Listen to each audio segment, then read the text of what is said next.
Que représente pour vous ce choix des Français? D'abord, honnêtement, c'est triste de voir Emmanuel Macron gagner 4 points à peu près par rapport à 2017. Pour moi, c'est incompréhensible, si vous voulez, vu ce qu'on a vécu pendant 5 ans, la brutalité de sa politique, l'injustice, de le voir monter, voilà, c'est vraiment une déception. Maintenant, il faut être clair. Vous voyez, chez le badge, tout sauf Macron, j'ai toujours dit, il faut voter Marine Le Pen.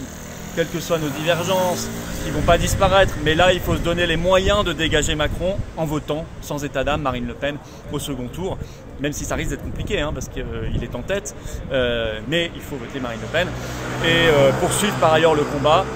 Nous, dès samedi, on fera une grande manifestation samedi prochain, là, dans l'entre-deux-tours. La MAM, Manif Anti-Macron. Et ça va être une très grande manif à Paris, on en reparlera. Mais on va se mobiliser, on ne va pas laisser les choses se faire comme ça. Est-ce que la droite était peut-être un petit peu trop divisée? Comment est-ce que vous l'avez perçu? Je pense que c'est une élection qui s'est faite par vote utile, entre guillemets, vers 3 candidats, point barre. Vous regardez, entre le 3e, Jean-Luc Mélenchon, et le 4e, il y a 14 points. Donc en fait, tout le monde ensuite est perdant. Tout le monde. Éric Zemmour, Valérie Pécresse, Anne Hidalgo, Nicolas Dupont-Aignan a fait à peu près 2% d'après les estimations, ce qui n'est pas rien, c'est décevant, mais c'est pas lié même au contenu du combat, c'est lié au fait que tout s'est polarisé pour des raisons de sondage, de tactique, de stratégie vers 3 candidats, malheureusement. Et je crains que beaucoup de Français n'aient pas vraiment voté pour leurs convictions, ils ont voté selon les sondages, par tactique, et ça je le regrette beaucoup.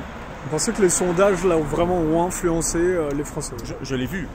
Je ne sais pas que je le pense, je l'ai vu, j'ai discuté avec des gens avant le premier tour, des gens maintenant votent en fonction de tactiques dictées par les sondages.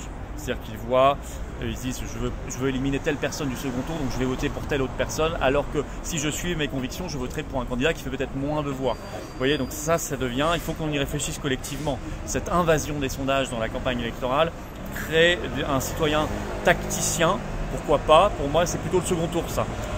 Résultat, le citoyen qui défend ses convictions, il est moins présent.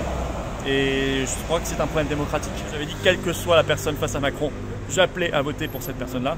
Je tiens mon engagement. Je pense à la France avant tout. Quelle est la raison principale qui vous fait aller directement ou qui vous fait complètement, qui vous rapproche de Marine Le Pen là-dessus contre Macron? C'est simplement qu'elle est face à Macron et qu'il n'y a plus qu'elle de toute façon. C'est anti-Macron.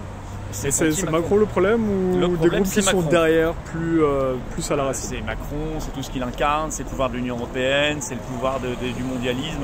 C'est ça le Macron, c'est le pouvoir de la finance, c'est le pouvoir de la banque, c'est le pouvoir de l'Union Européenne encore une fois. Macron c'est ça, c'est le pass vaccinal aussi dont il a dit qu'il pourrait peut-être revenir là cet hiver. C'est ça Macron. Donc soit les gens se disent je veux continuer avec ça, la retraite à 65 ans et tout le reste, soit je me donne une chance de faire autrement.